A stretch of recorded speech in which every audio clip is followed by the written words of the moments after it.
Welcome back, everybody, to Fun in the Locker Room, 7:41 Eastern on September 30th, 2024. We're bringing you week 4 of the NFL season. Monday Night Football is about to kick off, so we got to jump into it soon.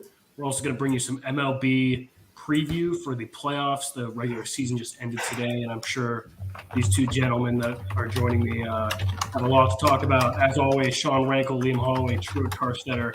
We're going to jump right into it. We're going to do it similar to how we did it last week. We're going to go with the Monday Night Football picks first because I believe the first game, which is Dolphins-Titans, has already tipped off. I'm going to let Mr. Sean Rankel introduce this segment. And, yeah, buckle in because we got a lot scheduled today.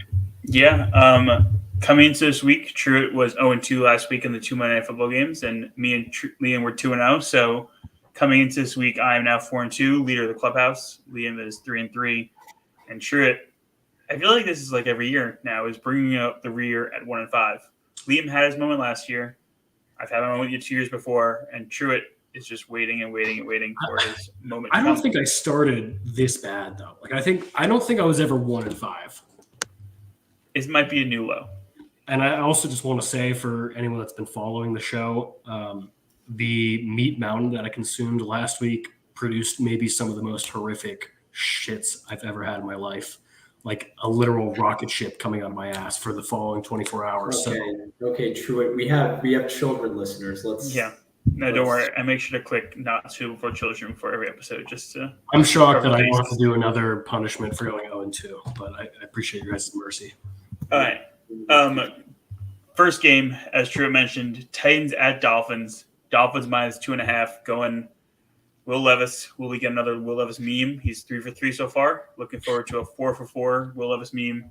But new starting quarterback for Dolphins, Tyler Huntley, the Ravens savior a couple years ago, now starting for the Dolphins. I think, Liam, you were pretty passionate about your take here, so I'll let you start first with your pick. This take is fully with my heart. I need a Tony Pollard legacy game to win a fantasy game, so I'm just riding the Titans wave. I have no reasoning at all. Truett. Your record here, that's pretty intense. I'm going to go with the Dolphins, which means the Titans are probably going to win this game.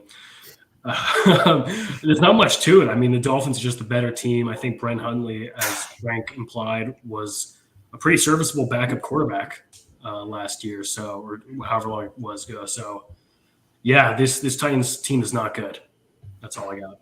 Yeah, this has probably been the toughest game I had to pick so far this year, considering I don't have any fantasy implications, and it's really just who I think is going to win this game. Fun fact, after last year's terrible performance, I've decided to go back to the statistics and try to be more like Truett in the past with his numbers. And this game opened up as Titans minus a half a point. So the Titans were favored going as this line opened up last week. But I guess with the Tyler Huntley news, this line has moved to 2.5 point Dolphins favorites. And I really think Tyler Huntley is a better quarterback than Skylar Thompson. And if he gets these playmakers involved, they can easily beat this Titans defense. So Dolphins covering 2.5. I think by more than that, if I'm being honest. All right, second game. We have a little in-house fandom in this game going on. So, Truett, you can be the first pick. But Seahawks at the Detroit Lions. Lions -4. Who you got?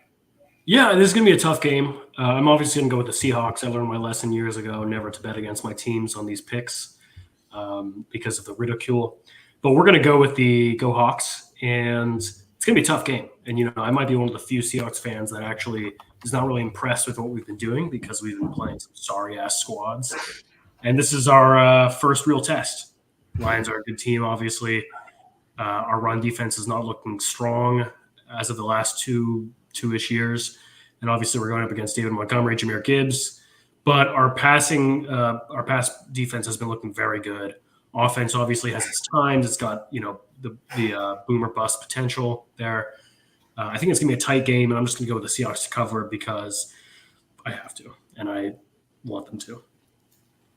Yeah, I'm going to take a page out of Liam's book based on the first game, and I don't need a Amon-Ra St. Brown legacy game, but 20 points do the trick for me. So the Lions really need to come out throwing the ball and throwing it a lot out here, so they're going to cover those 4 points.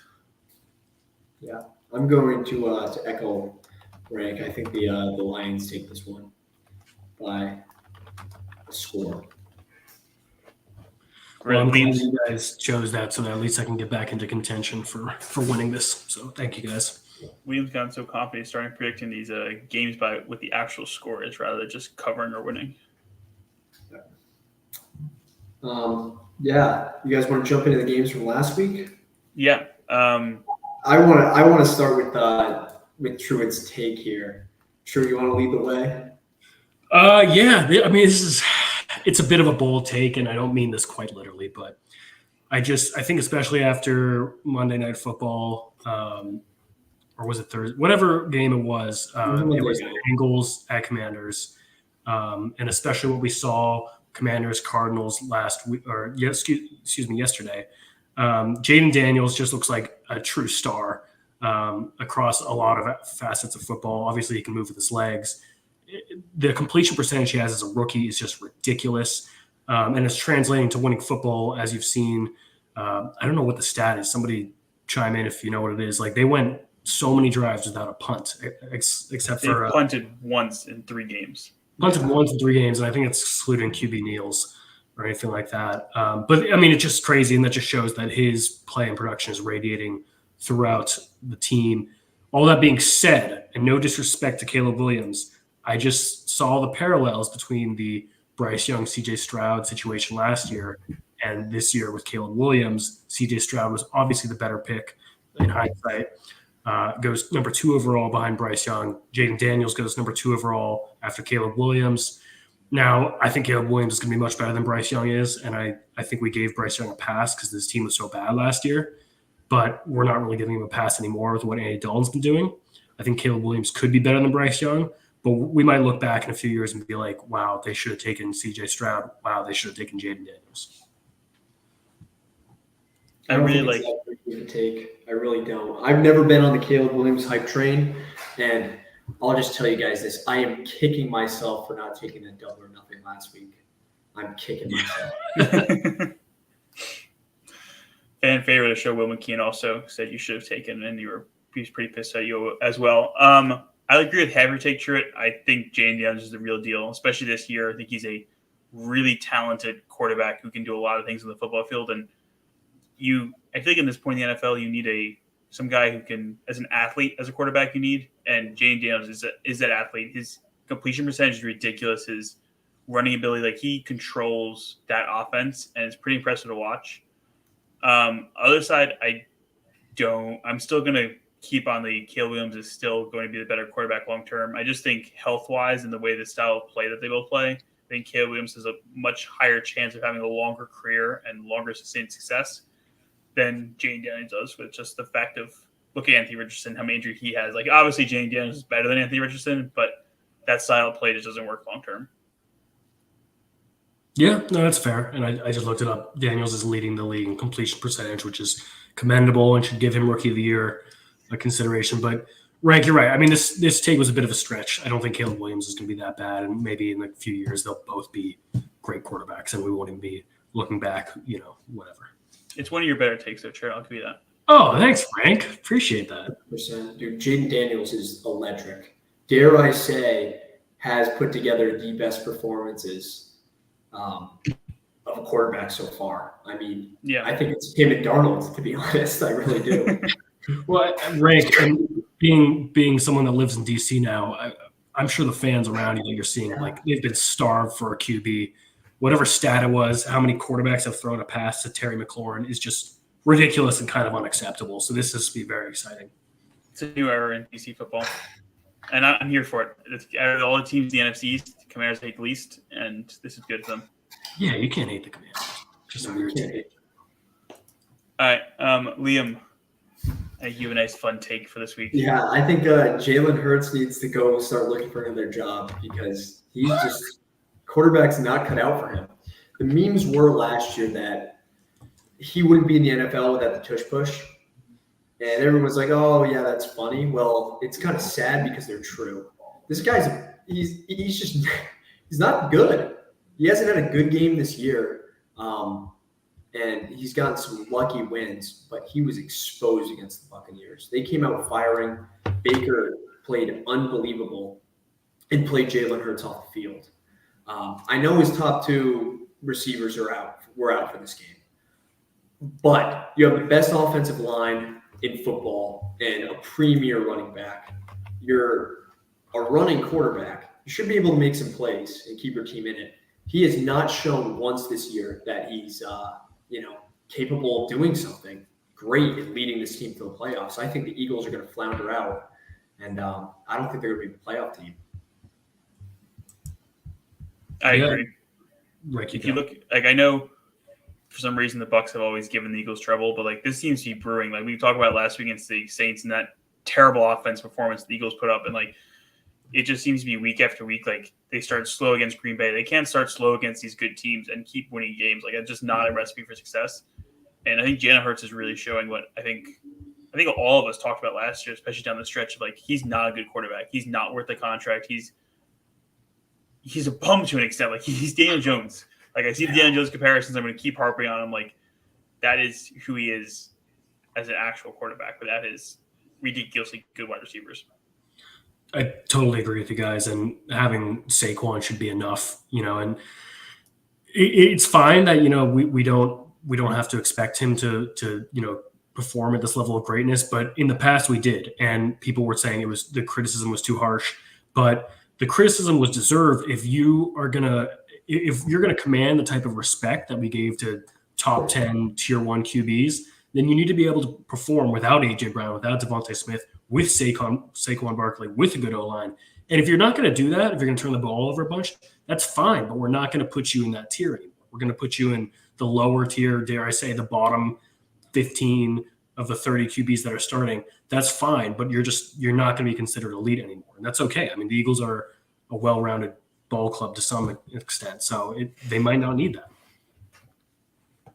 I just think it's crazy. We talk about a guy like Jaden Daniels, rookie, unbelievable season. If we switched him and Jalen Hurts for these 4 games, Jalen Hurts would not have a win, and Jaden Daniels would be undefeated. It's insane. Jalen Hurts has not shown to be a good quarterback recently at all, and I think the Eagles are really going to suffer because of it. Rank, you got a nice take from last night's game. What do you got for us?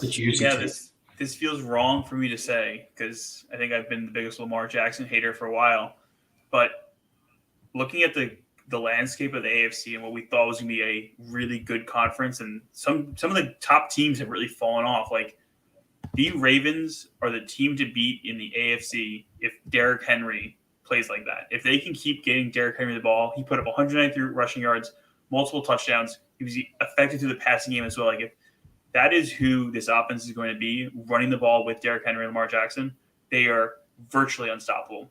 And they proved it against probably what going into the game was the best team in the AFC. You hit the nail on the head, my friend. That's exactly what I was going to say. Just dynamic runner. I'd say kind of the last of his generation, a pure running back in Derrick Henry.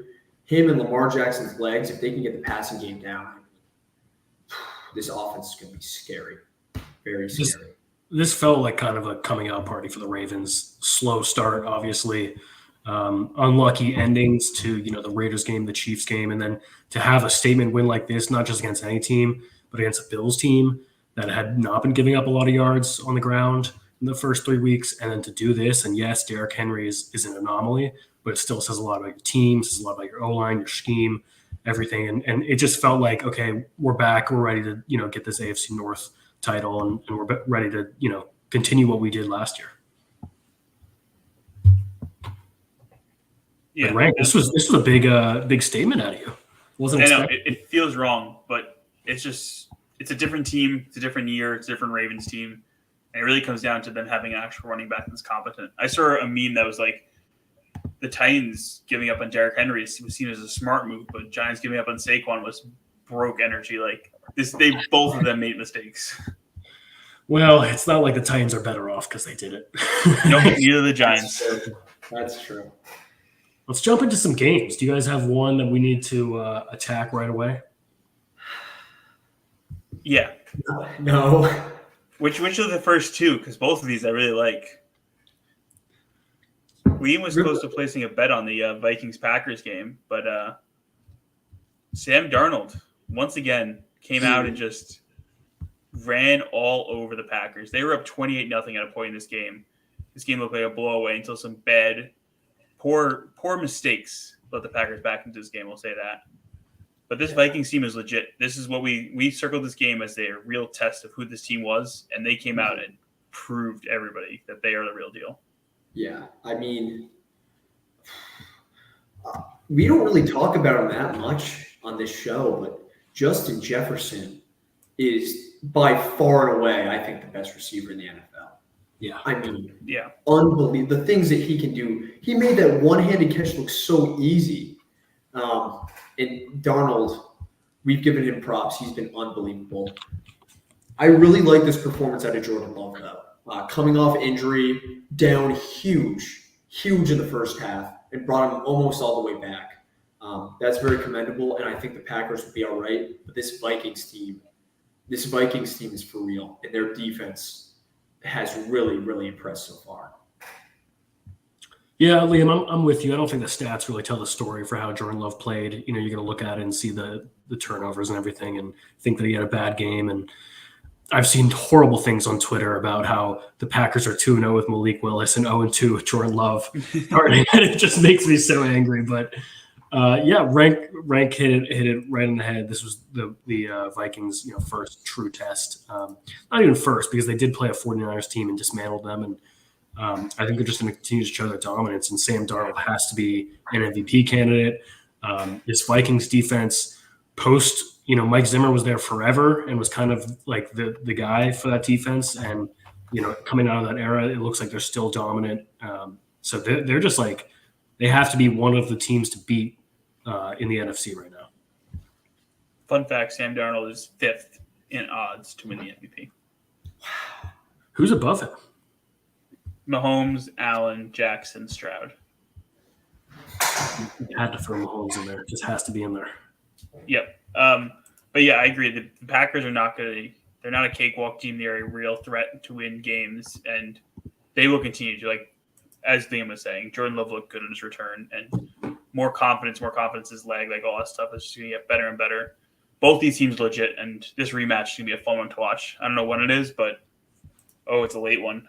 Late in the season, second to last week of the season. This could be a division deciding game that they're going to play down there. So always fun to watch, and another fun division to keep an eye out for. Let's just go back to back, Liam. We'll get rid of your pain. We'll give you the floor. Saints Falcons. Probably the worst game ever. Yeah. Sorry. Everything that could have gone wrong did, and we outplayed them in every single facet of the game except for special teams. Some unlucky picks. This is just another one. We've had back-to-back blown leads in the fourth quarter with 2 minutes left. It's tough to win a game when you should be up by 3 scores the whole time. And we fed the Falcons touchdown after touchdown after touchdown. The first team since the Saints in 1983 to put up 24 points, not allow an offensive touchdown from the other team, and lose. So, Rank, I know you're happy about that because that makes your Giants pain a little less. But it was a rough game. It's hard to say that the Falcons won this game, especially they the didn't. offense side of the ball, because Kirk Cousins didn't look great. Tyler Algier, once again, this felt like an Arthur Smith's offense was out touching Bijan Robinson for some reason. It was not a clean game, but somehow they capitalized on the errors. They got the Rashid Shaheed muff punt in for a touchdown. Why was he trying to receive the ball at his 2-yard line? That's got to be one of the most boneheaded mistakes you could make. And just capitalizing on the defense, the turnovers, things like that. But the Saints are the better team. They played better. they just couldn't finish, and it's a disappointing way to lose.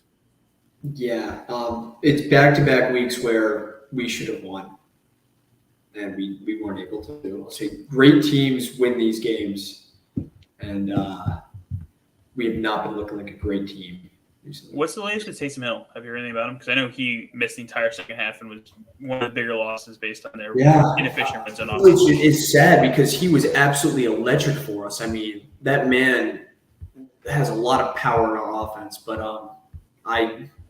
he's day-to-day right now. Getting injured, coming off an injury, it's never a good thing. So No. I'm not super optimistic. I don't really have anything more to say to it besides you guys know how important divisional games are.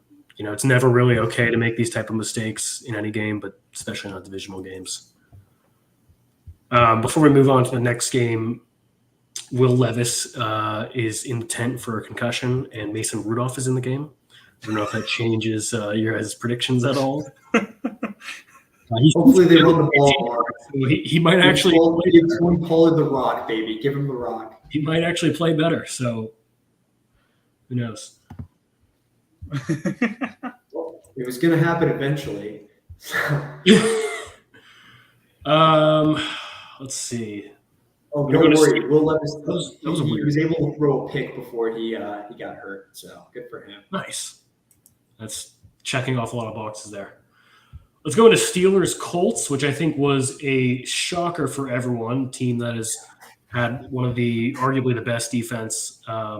Looked a little vulnerable to our old friend Joe Flacco, who took over for the injured Anthony Richardson. And if there's a mid-tier team that needs a mid-season win, Joe Flacco will get you that. What did you guys take away from this game? It's that old generation of quarterbacks that reign supreme. It really is. We talk about it week after week how this new QB talent in the NFL just isn't getting it done, and it is proven week after week after week. Joey Cool comes in the game. I think he said he was older than Anthony Richardson's mother. Yeah, by like 18. 18. He was able to come in the game and get it done against the premier defense in the NFL. I mean, how can you not root for the guy? He's literally Unk. He's the definition of Unk right there. Yeah. I cannot believe the coaching decision by the Colts to Andy Richardson gets hurt, comes off the field, first plays back, QB design rush. Like it's terrible. Like it's just a terrible game plan to try to protect your young quarterback. But I was shocked. Turn this game on, the fact that they were beating the Steelers this badly. Like the Steelers defense, we talked about last week, is the best defense. Liam was giving them their flowers and everything. Definitely come at your spot, but I need to give a shout out to Justin Fields. I know we talked about him last week, but another great game for him. 314 passing yards, a touchdown, a rushing touchdown. Like he is doing everything you need in that offense, and the Steelers will continue to be one of those teams because of him and because of that defense. And listen, the Steelers are down 17-0 early. Justin Fields, I mean, he brought it back. Dude played really well. I am not worried about the Steelers team at all. I think they're still going to be a premier team in the AFC. Yeah, Rank, I'm glad you shouted out Justin Fields because it is unfortunate that maybe his best game of the season did come in a loss, and no one's really going to remember this type of performance from him. On the other side of the ball, I feel like the Colts are one of those teams that are very hard to evaluate in terms of where we put them amongst the other teams, especially, Anthony Richardson was volatile. His play was volatile to begin with. Now you have Joe Flacco. What are you guys thinking when it comes to like where do we see this team going? Future beyond the regular season. I think the Colts are right where they want to be.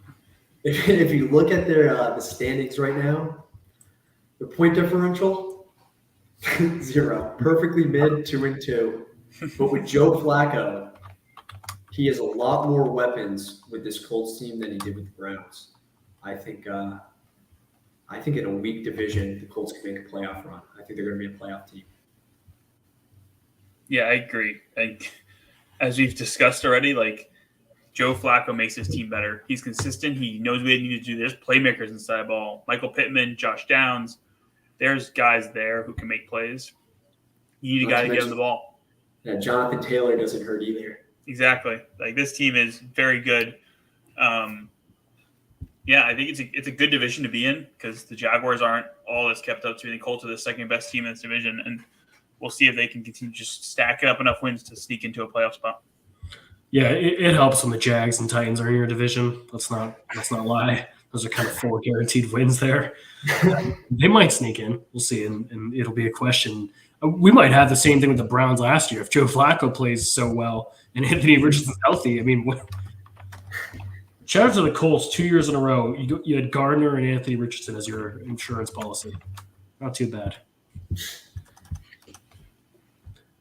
All right, let's jump into Rank. You want to just rip the Band-Aid off? Or we're saving that for the rapid fire. Yeah, save that for rapid fire. Rams Bears. The Rams have come in and they lost again. Like, are we starting to get concerned about the Rams? I know we talked about it without Puka Nacua and Cooper Kupp. Like, this team can be out of a playoff spot before these guys get healthy again. Yeah. I think we were all in agreement that, this team's kind of done. They don't have any playmakers that can catch the ball. Tutu Atwell's buns. Whittington, I like the name, but he can't get it done. Anderson's bum. Kyron Williams is all they have on offense, and that will not be enough. It will not be enough at all. On the flip side of the ball, I didn't think Caleb Williams had a good game at all.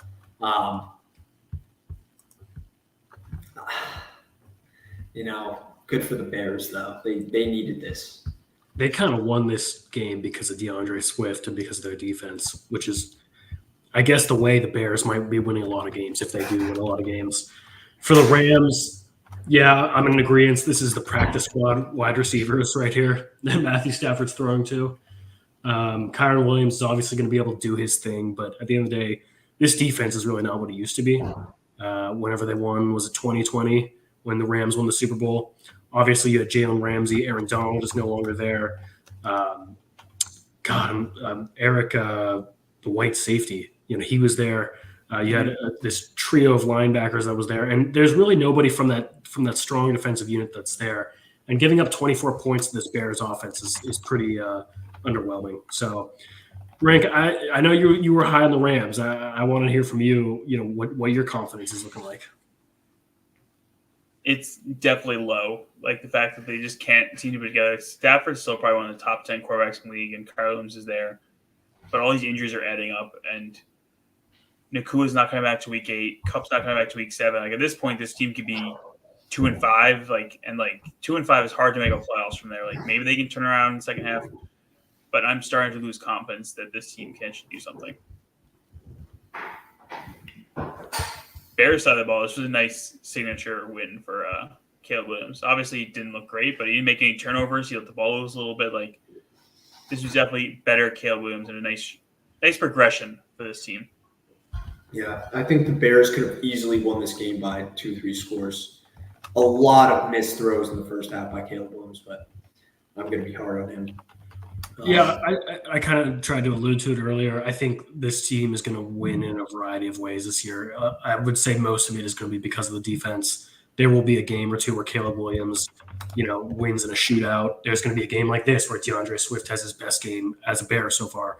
They do have a lot of talent on the other side of the ball. They've had trouble putting it all together, but that leads to, the ability to win in different ways, which is, not a bad problem to have as a team. Not at all. Let's get into Chiefs Chargers, which was huge for a lot of reasons. Rank, why don't you set the stage? I want to start with this. I've been starting to hint at this last week, and Liam talked me off the edge. But I'm really concerned about Patrick Mahomes in this offense. They're missing Pacheco. They're now going to be missing Rashee Rice because Patrick Mahomes literally tore his own wide receiver's ACL. Yeah.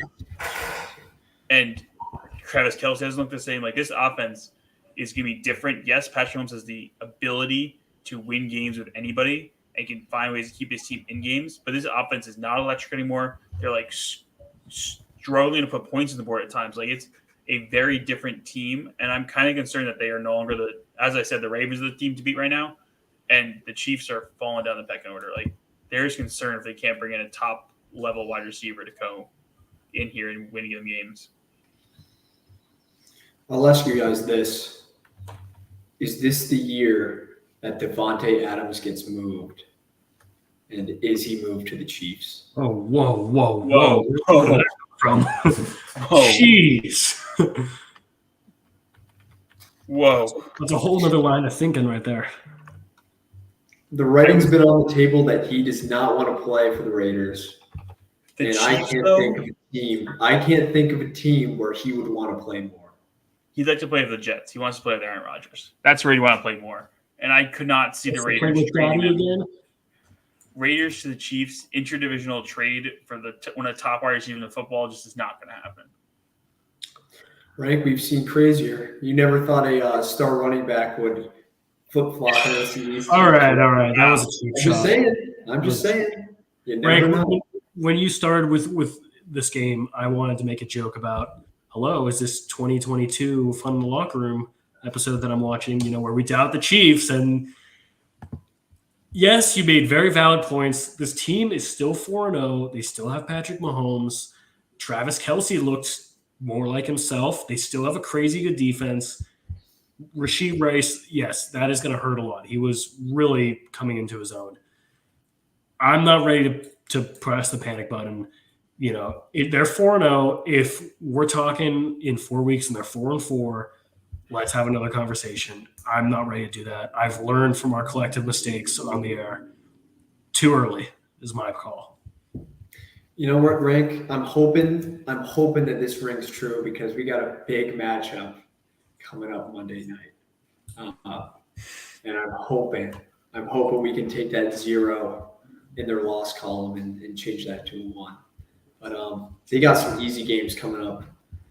What's crazy is with how,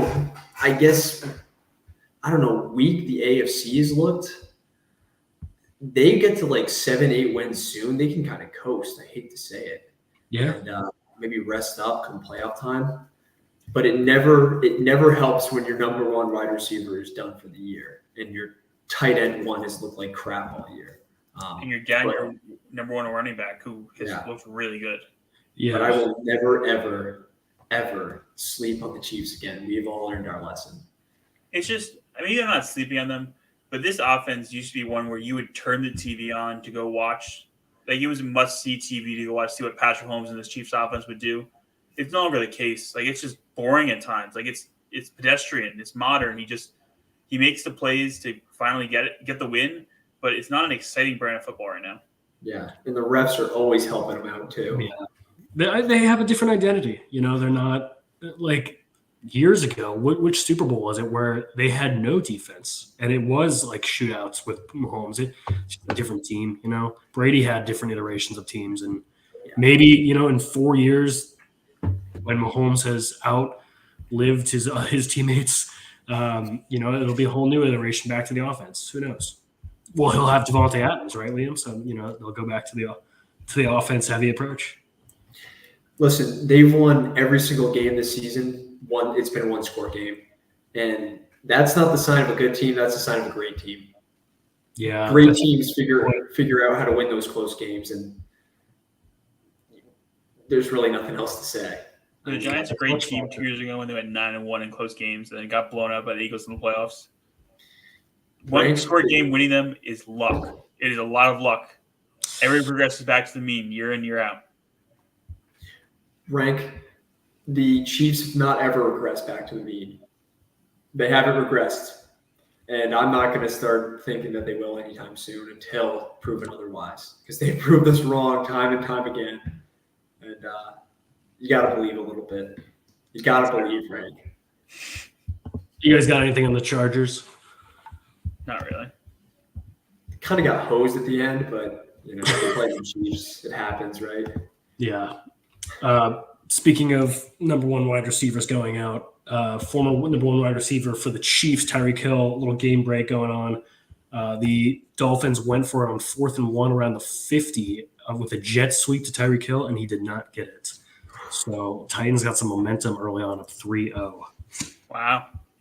Nice. Mason Rudolph leading the charge. Let's jump into this is our last game. Or are we done? Is that it? Yeah.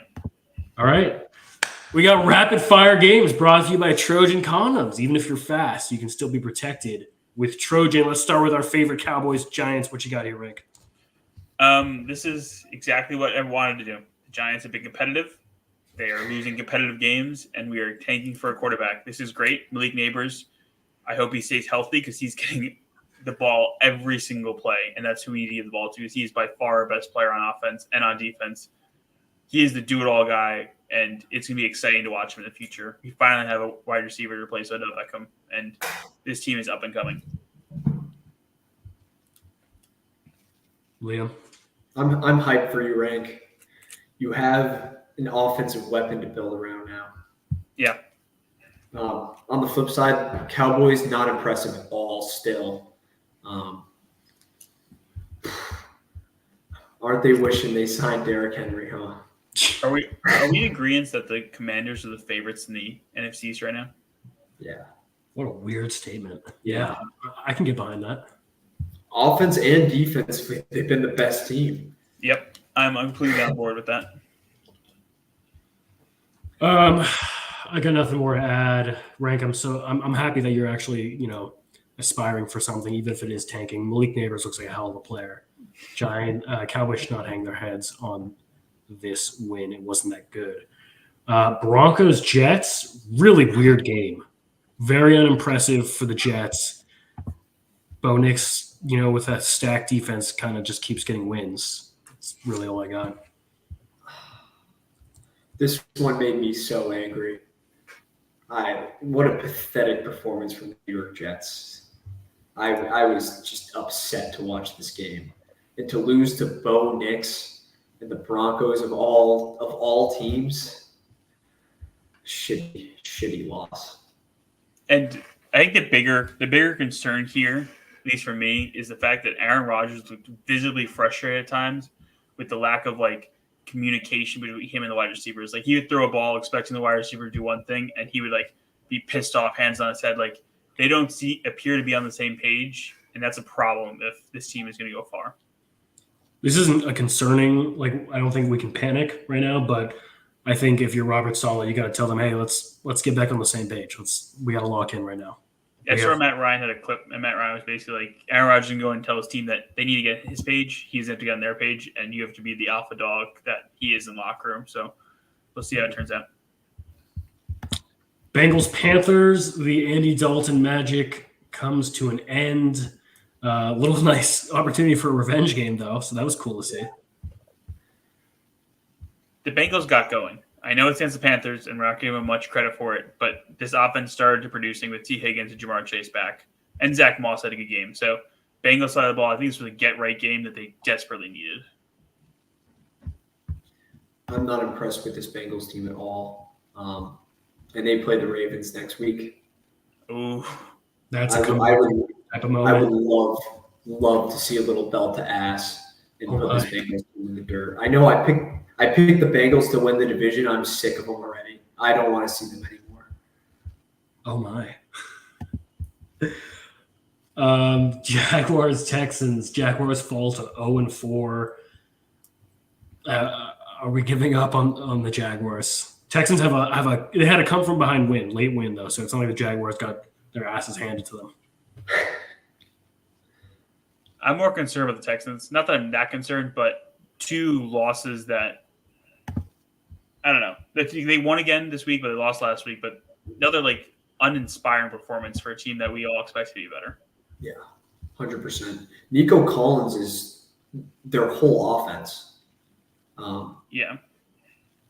I think they're really Joe Mixon. Yeah, I know. That's what I was saying. True. That's a big loss, maybe. Yeah, shout out Nico. He's actually really killing it. Yeah. Once again, Tank Dell. Did he not play? If he played, he didn't get a catch. So either Tank Dell is really missing or he's hurt. He didn't get a target, so part of me actually think he didn't. I don't know. That's a good point, Rick. Let's go Niners. Did you look it up? Did you find out? Tank Dell didn't play. Did not play. So that obviously hurts too. That hurts. You can't help your quarterback that much. Niners, Patriots, that is, as Liam would say, belt to ass right there. Yeah. That was just beating up on a bad team. Fred Warner is the greatest linebacker in sports right now. That's all I got for that. This might be somewhat of a hot take. How much do the Niners really miss CMC? Because Wow. Jordan Mason has looked really, really good. And That's this makes a bad case for myself that I've always been on the running back side, that all they need to get paid, they need these contracts. Pretty damn replaceable, I hate to say it. How good was CMC actually? Oh, that's Yeah. a terrible question to ask. I feel bad asking it. I agree with Liam. I'm also excited to see what the Brock Purdy contract is looking like this offseason because he's working himself into a massive payday with the way he's been playing. Yeah. And this team loves him. Like his couple runs to get first downs, like it gets everybody excited on the sideline. Yeah. I'm as a Brock Purdy hater, it's getting to the point where I can't really hate on him because he just plays with so much heart. And that's something. Yeah. I'd love to hear that. Yeah. I'm not there yet, but I admire you, Liam. Browns, Raiders. Is this like a JV game? What are we doing here? Liam, I do feel bad because I know you hyped him up and I know you were high on him, but Zamir White just has fraud written all over him. I'm starting to think that it was like some sort of narrative that like the media pushed like in the ESPN rankings. Like it was something that they got paid to do, like make this whole narrative out of thin air that Zamir White was going to be this top 10 running back. I don't know how that happened. It is pathetic when you lose your starting spot to Alexander Madison. What a bum that guy is. He didn't even lose the starting spot. Like Zamir White got 17 rushes. Alexander Madison got 5 rushes. Zamir White, 50 yards. Alexander Madison, 60 yards. Zamir White's getting the ball. He's just not doing anything with it. Like I'll tell you, he's it's not going to get the ridiculous. ball next week. Got to be one of the biggest busts of fantasy. Yeah. Not even a bust, like he wasn't projected high, but like somebody got way overhyped. Obviously, this team, you lose Josh Jacobs. Devontae Adams has not been playing as much. There's not a lot for this team to really get excited about. Max Crosby is crazy, but for the offense, like it's got to be painful to be a Raiders fan and watch your team play on offense. I'll say this, though, not as painful as being a Browns fan. Jesus Christ. That too. Deshaun Watson is – fill in the blank. Deshaun Watson is a bottom blank quarterback in the NFL. 7. 5. I'm looking at the teams right now. You're going to go 1? I'd take him over Jacoby Brissett. Would you take Bo Nix over Deshaun Watson? Yeah. Would you take Tyler Huntley?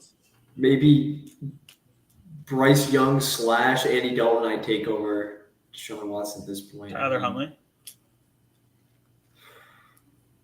No, maybe not Huntley. Will Levis. That's where you draw the line. Yeah, and Will Levis. I mean, every other team. I'd take Minshew over him in a heartbeat. Yeah. Fuck Daniel Jones? Yeah, Deshaun. I was waiting for you to say that one, Rick. Yeah. All right, well, it concludes our Week 4 recap. Obviously, we have 2 games in action. We'll be sure to talk about those next week with our updated rankings. We're going to get into some baseball because today was an absolute heater of a day, one of the games of the years. I'm going to let you guys soak it all in and just set the stage for you as your Mets fans. William? I mean, a fairy tale ending to a fairy tale season. We've been here before, Rank. All we needed to do was go into Atlanta and win 1 game. And we were down 3-0. The offense came alive in the 8th inning, scored 6 runs, and I was running around the office like a maniac. Of course, in classic Mets fashion, we load the bases up. Run scores, and then boom, bases clearing double, and we're down 7-6. 99 times out of 100, the Mets lose that game. This year, with this team, it's different. Lindor, by far, in every sense of the word, most valuable player, hit the clutchest home run we've seen, gives the Mets the lead, and then Diaz shuts the door in the ninth. And I mean, this magical season continues. I am so excited to watch this team play some play-up baseball tomorrow. Yeah. As the famous words of Gary Cohen said, from 0-5 to OMG, this OMG. team is absolutely ridiculous. Like, we were 11 games behind the Braves at some point, and we finished tied with them. In my essence of the word, we beat them. We were ahead of them because the second game didn't matter. We beat the Braves. We won. We caught them, and we're ahead of them. This team never gives up. Never gives up. And that's what you want to see in a baseball team. The amount of times I feel like there was I can't remember what game it was. The fact we got no hit through 8 innings and Lindor hit a home run in the ninth. Yeah. Like, there's so many instances where this team just comes alive late. They're clutch. When Travis d'Arnaud was up in the last inning, I was like, this is coming again. Like, this is the Mets killer. Like, this is just what's going to happen to the Mets. But it's not. It's a new Mets team. It's a new Mets season. And I'm excited for a fun playoff run because this team isn't done yet. They know what they want. They know what their goals are. And they're not running on borrowed time, but like, this team is the best team since June. And those are the type of teams that go far in the playoffs when you get hot, and they are hot right now. Absolutely. It was a hell of a game, guys. It was a hell of a game. And I can't wait to see you guys right before the World Series. It's going to be a lot of fun. All right. So we got to make some predictions, right? Yeah, I put together the brackets in the doc so that we can go through game by game and make our predictions and go through this. So, Rank, remind us, what are the series? Who has a bye? We'll go series by. So the first series are 3-game series that we have Tigers, Astros, Royals, Orioles, Mets, Brewers, and Braves, Padres. Winners are versing the byes. The Guardians and Yankees have byes in the AL, and the Phillies and Dodgers have byes in the NL. Let's go series by series. First 3-game series, Tigers, Astros. Truett, who you picking? So I got my Tigers stat right here. They are the first MLB team ever to have made the playoffs in a 162-game season without having any player get 150-plus hits, 75 or more ribbies, 25 or more home runs, and 25 or more stolen bases. Not a single Tiger did any of those things, and they made the playoffs. So that's my Tiger stat of the day.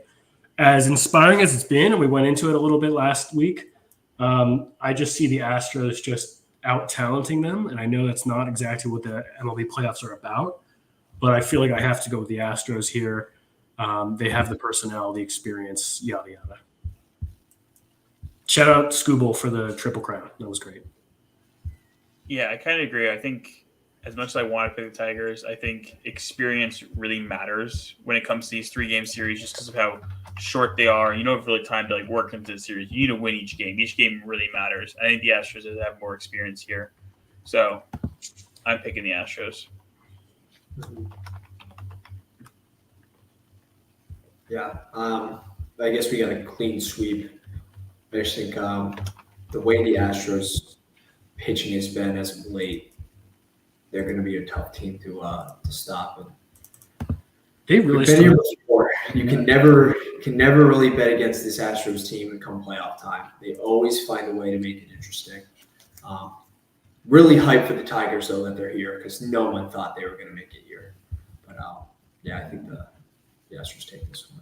What was the Astros record at one point? They were like under 500 for a while. They're similar to the Mets with their rise back up, but not nearly as likable. No, not nearly as likable. Yeah. Other AL wildcard series, Royals, Orioles. Two young, fun teams. Yeah, this one is a tough one because both these teams floundered towards the end of the year, especially the Orioles. Oh my goodness. Oh yeah. Golf is crazy.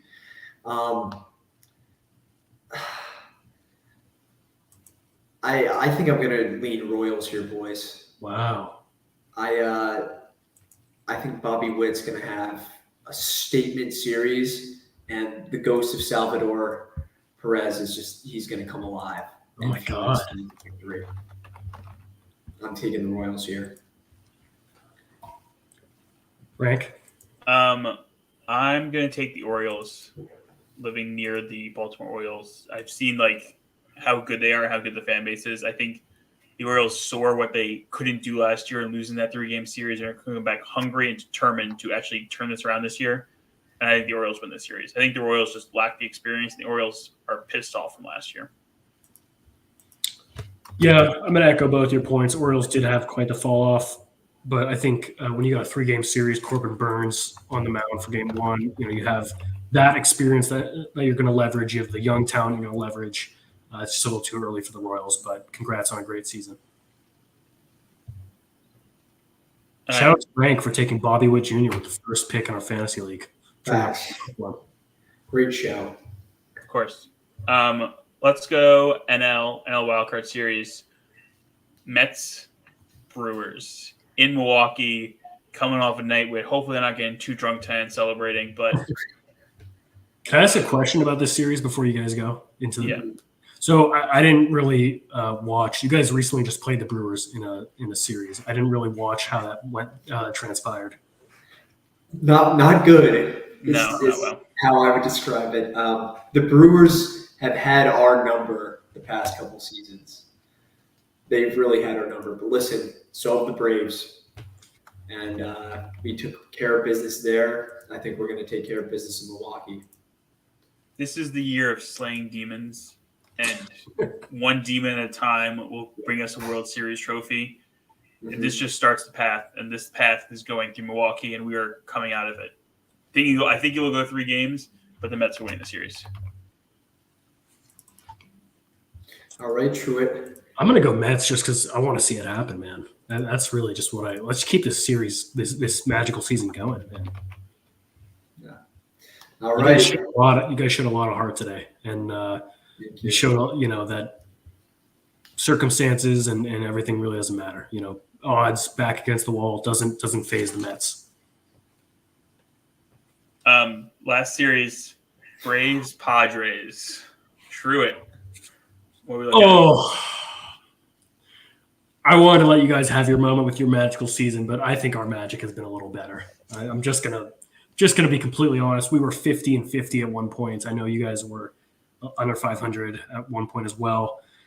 But just losing Soto, losing Blake Snell, losing Josh Hader, losing Seth Lugo, losing Michael Wacha, and to just get this underdog season with Profar and Merrill, people just coming out of nowhere.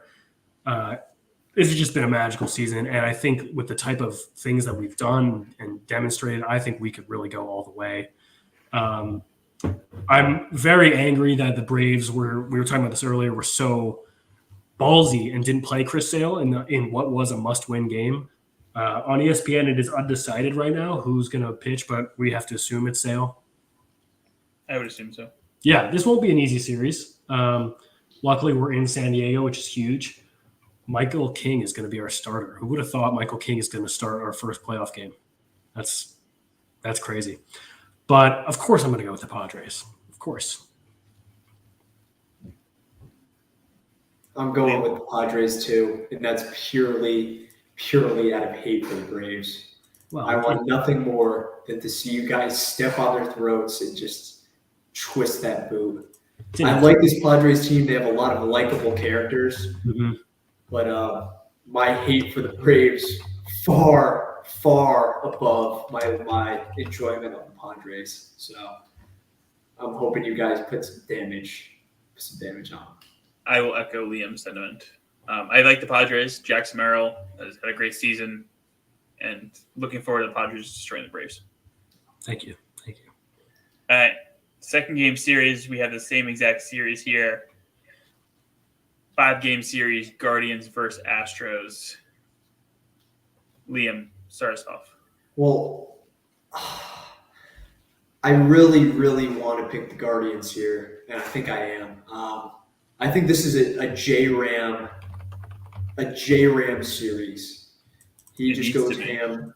Stephen Kwan steps up and this Guardians team, I think they take them down. I think they take the Astros down. I'm going to echo that. The Guardians have just been so not talked about as much as they should be for having the personnel they do. That's really all I'm going to give. I just think they're the better team. I think they have the more X factor impact players than the Astros do. I feel like the Astros, I'm going to go against you guys. I feel like the Astros at this point are like the Chiefs. You can't bet against the Astros. They constantly are here, constantly winning series. And I'm going to pick the Astros to beat the Guardians. Would I like to see the Guardians win? Yes, but being realistic here. Other side of the ALDS, me and Trude have Yankees, Orioles. Liam has Yankees, Royals. I'll start first, and this is a lot of – actually, I don't know. Sure, you start first. I'm still thinking. Oh, I can go with you guys. Go for it. Go, Liam. I'm taking the Yankees to beat the Royals. no. I don't want to see it. Yeah, you know the Orioles. That's right. I don't want to see it happen, but I mean they have two of the best hitters of our generation. Not that I think Judge is going to show up in the playoffs because I don't think he will. Well, then how are they going to win? How do you think their pitching is going to do? I think their pitching is going to do all right, just enough to squeak by. I'm going to echo Liam. I think the Yankees win the series. They've had the Orioles number this season. They've won the season series. As we talked about, the Orioles have struggled down the stretch a little bit here. And I think the Yankees find a way to win the series. I think there's too much pressure in New York for them not to win the series. I'm going to go with the O's in this. I think a lot of the narrative around these two teams has been the other team, who's going to win the division. I really don't like the Yankees. Soto was very unclutch for us last year. He honestly wasn't even that good the year that we went and played the Phillies. I think if one of those two guys falters, then they have a serious problem. I'm going to disagree with Liam. I'd be concerned about their pitching, their bullpen. A bad game from Judge and or Soto, I think they got a real problem. All right. NLDS. We all have the same series here. Phillies versus Mets. This one will be electric. There's a chance I might have to find my way down to Philly and watch one of these games if this happens. The Mets are winning the series. They're slaying demons. We can beat the Phillies. This is happening. It is the Mets world, and every other team is just living in it. Ditto.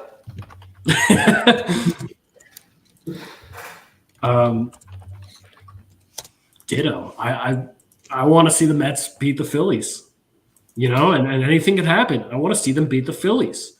I want to see you guys get Wheeler out in the third inning because he's given up 7 runs through 3 innings. I want to see something like that happen. So and make for it happen. The logical part of my brain, the Mets won the series this year. The Mets have beat the Phillies in the season series this year and just won 3 out of 4 against them. Mm-hmm. This team is legit. They can beat the Phillies. 100%. I want you guys to go first on the next one. Dodgers, Padres. I want to hear what you guys got. Truett, you're going to like this. I'm taking the Padres. We talk about magic. We talk about narrative. Everyone's talking about Shohei 50-50. But it happens every year like clockwork. The Dodgers choke. And this year they're going to choke at the hands of the Padres. I'm very excited to see Jackson Merrill. And I'm very, very excited to see Manny Machado deliver the killing blow to the Dodgers. I feel like year after year, we look at the way the playoffs set up. And I think year after year, we say how much of a negative it is to have that first round bye and to get cold and not being played day by day. And I really think it's an advantage for these wildcard teams. These wildcard teams continue to go far. And I'm picking the Padres to once again be the Dodgers and end the Dodgers season really quickly. And this fake MVP can go home crying. Ooh. Obviously, this series will mean a lot to us, just like it did a few years ago. We won the season series versus the Dodgers for the first time since 2010. Wow. We were obviously very close to getting the NL title. I know it would have been tough, but we were only 2 games back after that incredible triple play. And I want to go into that triple play game. The triple play just shows the magic that we are able to bring and the level we are able to step up to when we play against these type of teams. And I also want to talk about how everyone was discussing that Shohei was, on deck right before the triple play. Yeah, he might have hit a home run to win the game, but let's not forget how Mookie Betts and Freddie Freeman were also 0 of 8 that game, right? Classic playoff chokers. And you know what? You give us enough games, I think we're gonna come out on top. And also, their pitching blows. You obviously have no Glass now. Yamamoto is here and there. You have Flaherty, but nothing super strong. I think we would outpitch them. Welcome back to Fun in the Locker Room. Hope you're having a lot of fun in your own respective locker room, because I know we are. We just finished wrapping up the second round predictions. We're going to get further into the playoffs. Rank, where are we right now? Yep. ALCS Championship Series, the big one, 7-game series, all comes down to it. I have Astros Yankees. Liam, you have Guardians Yankees, and Truitt, you have the up-and-coming Guardians versus Orioles, which would be a very fun, different type of series. Yeah, it would. Liam, Guardians Yankees. Pains me to say this. No, don't do it. It really does. I think the Yankees finally get over the hump and they make it to the World Series this year. Do you really believe that deep down? You'll see. You'll see what happens, Troy. I can smell a Subway Series coming. You know it's going to happen. You know it's meant to be. Yeah, I'm going to agree with Liam. As I said to start off this playoff predictions, this Mets team is a team of slaying dragons and slaying demons. And there's one big monster demon across town that will give Steve Cohen all the ammunition he needs to bring Soto to the other side of New York. Come here. And it's a Subway Series, and it's going to be the Yankees going to the World Series here. Are we irrational? Probably, but I don't care. I love that energy. You guys deserve to be irrational after what you proved today. We really do. Sure, Guardians or Orioles. Correct me if I'm wrong, but I feel like with this series, out of any of them, I don't know who has the definitive advantage here. I feel like anything could happen here. Anything could happen. I'm going to go with playoff, dude. That's playoff baseball. I'm going to go with J-Ram has a series out of his mind. 4 home runs in 6 games, 1,500 OPS in this series. Just animal performance from him. Love that. Manifest. NLCS. A crosstown show rivalry that would probably end up placing bets on it if this actually happens. We'll figure it out then. Maybe more meat tornadoes consumed by Truitt. No, please. Mets Padres NLCS. Sure. I don't think we even have to really discuss. I think I just want to say, if this happens, I would love to shake your guys' hands no matter what happens. Yeah. Who would have thought we would have been here? I don't think there's 2 more deserving teams that deserve to play for a spot in the World Series than these 2 teams this year. This will be the World Series for us. For the whole league, it should be the World Series. Essentially. Truitt, I'll give you the floor for the World Series to start. Padres Guardians. Wow. A series that, to be honest, Rob Manfred probably hates, but Truitt's loving. Dude, this would get less viewership than last year. I mean, I'm not going to say anything I haven't said before. I'm going to go with the Padres. There's just so much magic around this team. I think we have everything you need. We have guys that hit for contact, for power. We have guys that are fast. Our outfield is absolutely insane. I want to say that Jackson Merrill never played a day of outfield until he got called up to the big leagues. And I hope he wins a Gold Glove for center field.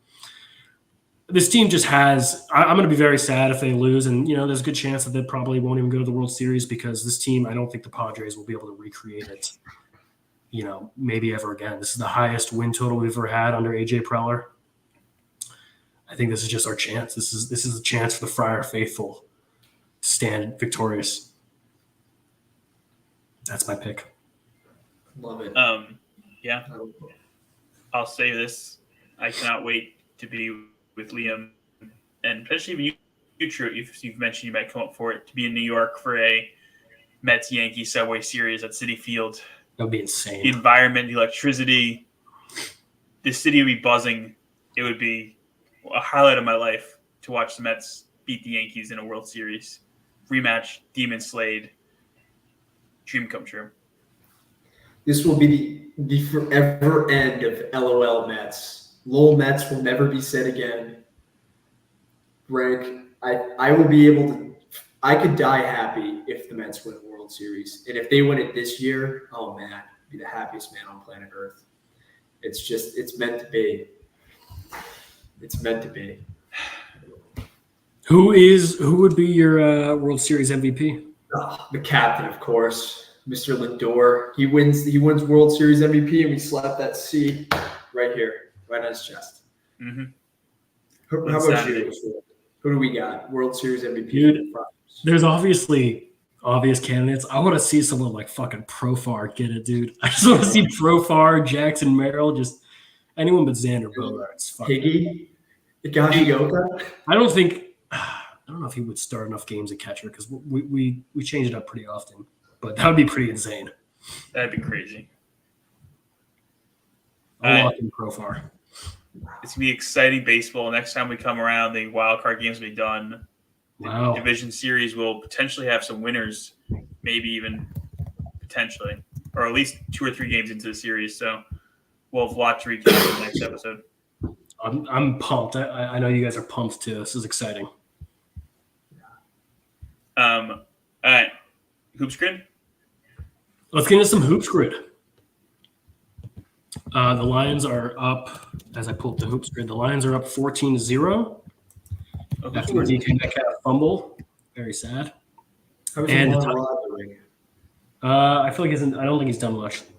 The Titans are up 6-3, approaching halftime. Very ugly score. Amon-Ra's got 2 receptions for 21 yards. How's Tony Pollard doing, Liam? Have you checked it? I saw at one point he had 6 carries for 7 yards. So he's got 4 fantasy points. Don't worry. Oh, this is R.I.P. R.I.P. Yeah, that's very nice. R.I.P. to Dikembe. R.I.P. to Pete Rose. Yeah, just saw that. Tough day. Have some legends. Tough day for some legends. What we got here, guys? Daniel House, too easy? That could be a good one. How the fuck do you spell? It's Danuel, yeah. No, we'll replace that. Ish Smith, 76ers Nuggets. Nice. Oh, yeah. Easy. Ish Smith. Oh! What? So I guess he's just a known journeyman now. That's we go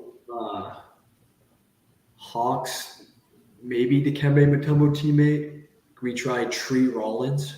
Oh, I love that. Did he play with Dikembe? I know he got a block per game. He's top left, Corey Brewer. Nice, Frank.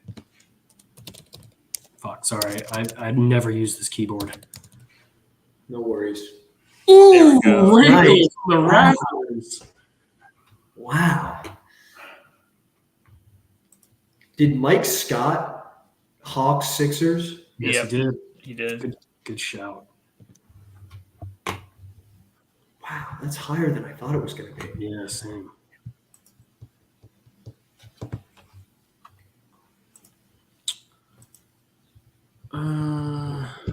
Rockets team.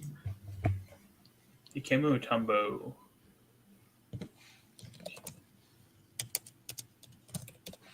Fuck. Sorry. No way he played with Dikembe. Isn't Ooh. Eric Gordon on the Sixers now? He is. Maybe because he hasn't played Yeah. yet. You have to play a game, I believe. Oh, come on, man. Sixers, Hawks, Speedy Claxton, Who? the Hofstra basketball coach. Oh, yeah. Shit. What a name. Is that his real name? Yeah. I want him to take over Kyle Neptune. That would be sick. Bang, baby. Oh. Wow. Forget he got a start there. That's crazy. He was in the Chris Paul trade. Ugh. Yeah, gross Do you trade. think Paul Millsap got a block game for the Nuggets? Oh, yeah. Oh, for the Nuggets. Oh, for the Yeah. Nuggets. Oh. Good They shit. definitely got to average a block a game at some point, right? Yeah, they had to have. Yeah. Gonna have to get Tree out of there. You think Damari Carroll ever averaged a block per game for the Rock or for the Hawks? I have He no might have. No. Did Tablo Cephalosha do it? Oh What my about God. Pero Antich? Who? Pero Antich? P-E-R-O. Yeah. Who is that? Oh, we gotta see if Shelvin snuck on. Mr. Matt. Hey! Oh. Give me that! Okay, Shelvin? well, yeah, let's just see if Shelvin snuck on. You think he played with Dikembe? No, I think he might have had a block a game. I'll No check. way. I'll check. Sorry, he didn't. He didn't. That's so upsetting. They were jipping his stats a little bit, actually. Oh All my right. gosh. They blackballed him. Top right. You know the college basketball commentator Jim Jackson? Yeah. Hmm. Do you think I know he played for the Sixers? I'm not sure he played for the Rockets. Okay, nice. Right? Okay. What a show. Look at that smile. What a show. Great smile. Now I get him with Tumbo teammates. Yeah, this is gonna be tough. What was he was 2000s, right? Well, 2010s. He played on the I think like mostly the 2000. Rockets seemed he was like old, right? Yeah. You think like Shane You Battier? hear show? Try like Kyle Lowry. Ooh, Oh, right to Shane. Shane was higher. What about Meta World Peace? I know he had it on the Rockets, Ooh. right? Yeah, yeah, yeah. Okay. Okay. That's good. A little bit. Nuggets Chuck guys in like Hayes. the 90s.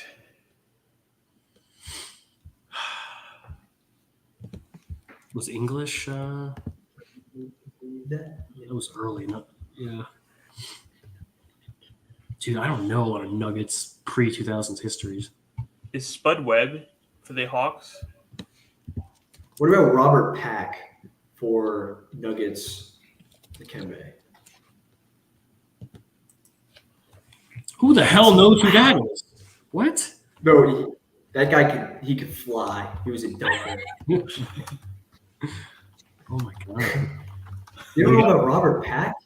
I know. I might be an L ball knower. I do not know about Robert Pack. Well, he's got to get replaced anyways. He's a silver. Oh, Jalen Rose, middle left. Nice. Can we try Chuck Hayes for Meta World Peace? Chuck Hayes. Ugh, worse. That's higher? What? Crazy.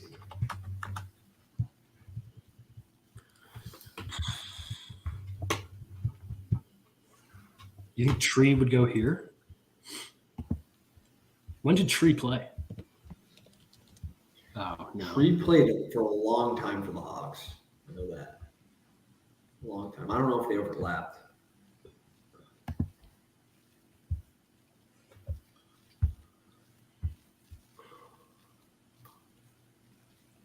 Is Jason Terry too obvious in the middle? Yeah. Yeah. I feel like who else was on that team?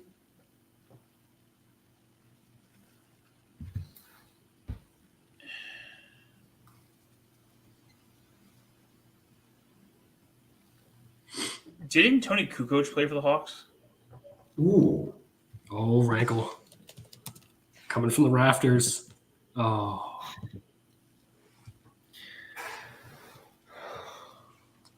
Nazir Mohammed? What a shout. I'm just trying to get early 2000s like Hawks guys. Nice. Oh, Rankle with the Wow.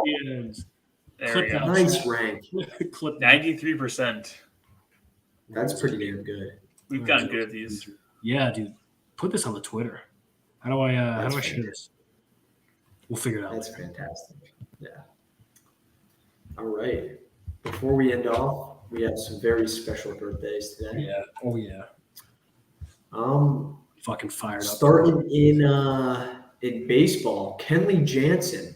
Happy birthday to the longtime closer, What team is it? legend himself. In baseball, we have Jesus Luzardo. I've heard that Oh. name before. Marlins Yep. starter? Yeah. Happy birthday. Looking at my sources here. Oh, Jeremy Giambi. Happy birthday. Wow. One of the Giambi brothers. Known for Born his here in role in Oakland. Yeah. R.I.P. Oakland. That's right. Very sad. R.I.P. what's Oakland. going on. Oh, we didn't even talk about that. Yeah. Yeah, very, very sad. Very sad. Pour one out for Oakland tonight if you're listening. Pour it out for Oakland. Did you guys see the video of the last out of the game to the Moneyball music? Yeah. It was pretty So sad. Made a motherfucker cry at work. Yeah, it's just sad to see a city that's lost all its teams because of corporate greed. And they're not going to have any fans in Vegas, which really sucks. Moving over to basketball, one of the premier brother tandems in the NBA, Aaron Holiday. Happy birthday to you, Aaron Holiday. Legend. Absolute legend of the sport. Legend. I believe he was a 3-time All-Star, 7-time All-NBA. Aaron Holiday, happy birthday to you. Wayne Selden, happy birthday to Wayne Selden. He played basketball at some point. You're just going at him. Did you say Aaron Holiday is a 3-time All-Star and a 7-time All-NBA? Where'd you pull that from? You just I said don't know, that, like, man. Moving over to football, we got some interesting names on here. Aquamius St. Brown, brother of Amon Ra, the sun god. So the moon god, happy birthday to you. I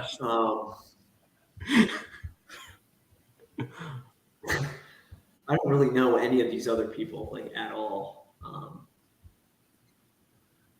Yeah, don't know any of them. We'll see what we got in soccer. Soccer's always got something. Soccer, yes.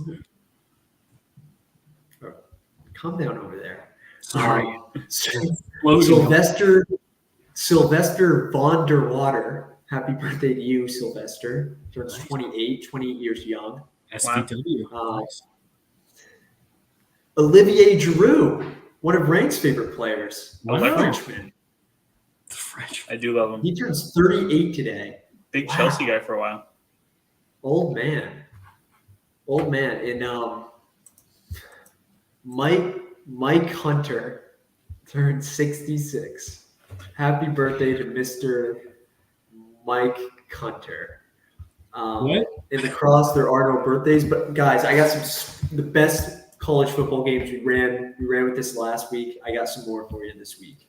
Let's go. So there's a defensive back at San Diego State, New Zealand Williams, New Zealand. His name is New Zealand? That's his ridiculous.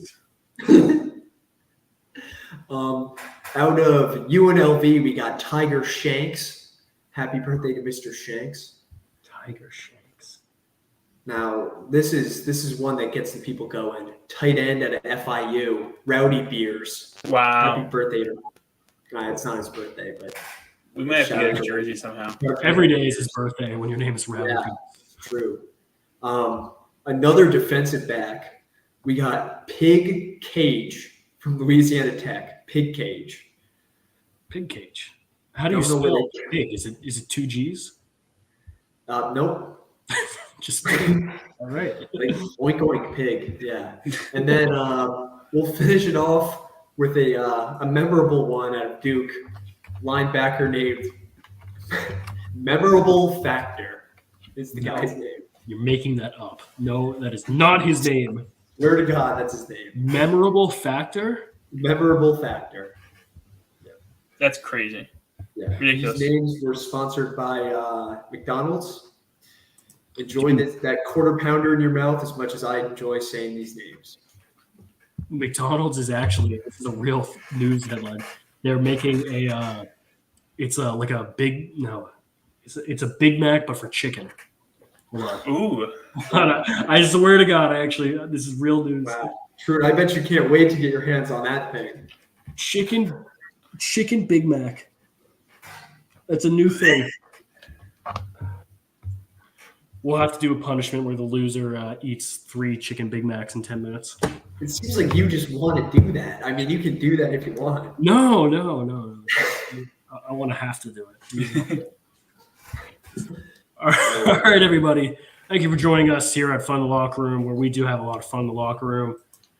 Please see us next time. Next Monday, we'll be back with more football, MLB.